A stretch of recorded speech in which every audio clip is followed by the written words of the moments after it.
as women, we're sexualized before we even can understand what that means, before we understand our own bodies. Why is it important to see representations on screen of how much trauma the objectification of young women can cause, characters like Angel?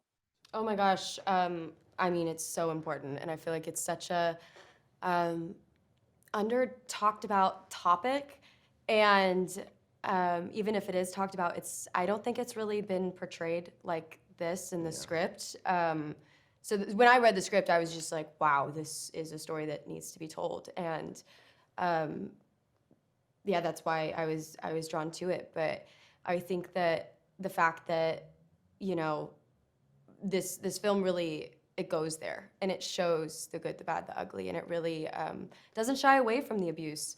And I think that that's an insanely important thing, an element in sharing this story and getting kind of the word out there and actually like hitting people and making them understand. Because you know, if you don't go there, then you know you're not gonna fully get the message across. And yeah, I'm very thankful that the script did. So it's a very important thing. Yeah, but like you said, it still has the light elements as well. Like, it's the light and the dark, and like it kind of is able to balance the two, which I think is a beautiful thing about the book as well as the movie. Like in the script, you know, to have both aspects is you can't have the darkness without the hope. Right. You've kind of got to put it all in there. So I think the script definitely did that.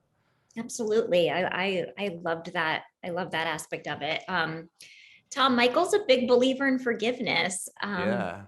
Yeah, which is important. How does the film explore the power of forgiveness, not only, with one another, but with ourselves, which is just so important? Hugely. I mean, the inner turmoil that he's going through is huge. And even though, it's Angel's experience, he feels like, from what my experience, I think that he's going through it with her in a way, and the shame that she feels and the self-hatred and loathing, he really just ride that wave with her and is desperate for her to, to just make her feel better in any way.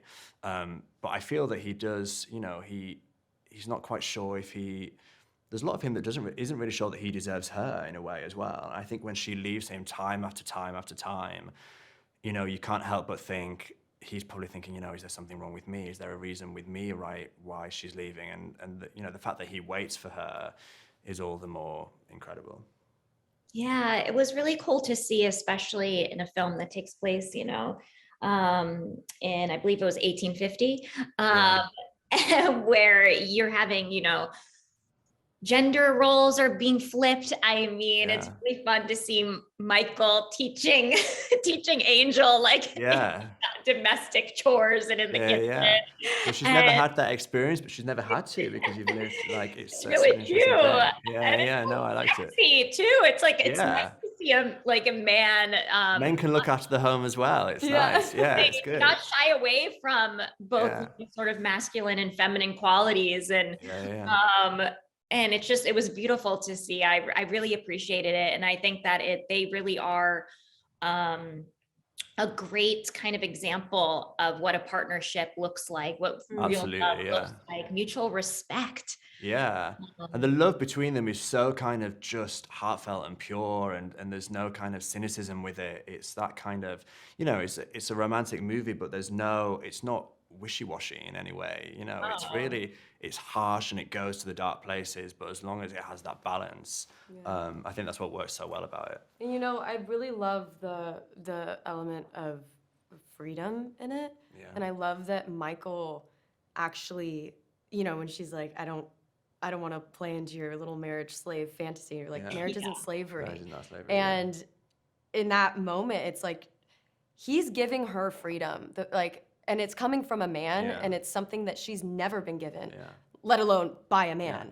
And, power of choice, and she's able to, make her own choices for the first time. And kind it's amazing he gives that to her. He gives it to her, and I think that's a huge element as well of, or a huge part in her healing and in her totally. starting to like understand, oh, wait a second, like he can't force her to be with him, and it's that interesting scene when and he allows her to go. one of the times that you leave, and then Right. Miriam comes in and says, you know, you have to go after her, and he says, you know, I can't. She has to make this decision by herself. I'm not going to force her to be with me, even though I think that, you know, it might be the right thing for her. I can't, you know, it has to be, you have to like find your own, Right. gotta love yourself.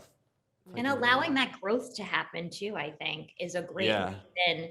Yeah. I mean, I've been married for 8 years and I'm still growing with Amazing. my husband. It like doesn't end. Yeah, it doesn't. Yeah, it's a constant thing. Characters, right? Like it's love at first sight for him, but the growth, the way that the love grows and matures and develops is really lovely.